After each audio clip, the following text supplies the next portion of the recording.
దేవుని ప్రియమైన బిడ్డలకు వందనాలు. God is good. దేవుడి మంచివాడు. శ్రమలలో నడిపించగలిగినది ప్రార్థన. మరణమును జీవముగా మార్చగలిగినది ప్రార్థన.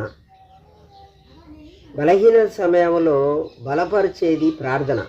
హెబ్రీయులకు రాసిన పత్రిక 5వ అధ్యాయం 7వ వచనంలో శరీరధారి అయి ఉన్న దినములలో తన్ను మరణము నుండి రక్షింపగలవానికి ప్రార్థనలు యాచనలు సమర్పించి భయభక్తులు కలిగి ఉన్నందున ఆయన అంగీకరింపబడెను.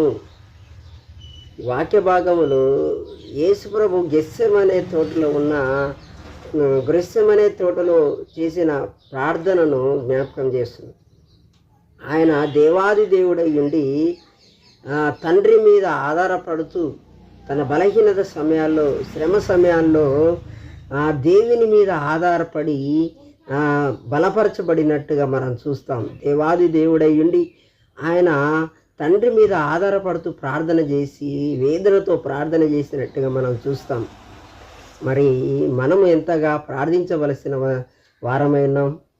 ప్రార్థన చేద్దాం. ప్రార్థనలో పెనుగులాడితే పడిపోవుట సాధ్యము. ప్రార్థనలో పెనుగులాడితే పడిపోవుట సాధ్యము. ప్రభువా ప్రార్థన నేర్పయ్యా, ప్రార్థించకుండా నేనుండలేనయా. ప్రార్థన చేద్దాం, ప్రార్థనలో ఎదుగుదాం.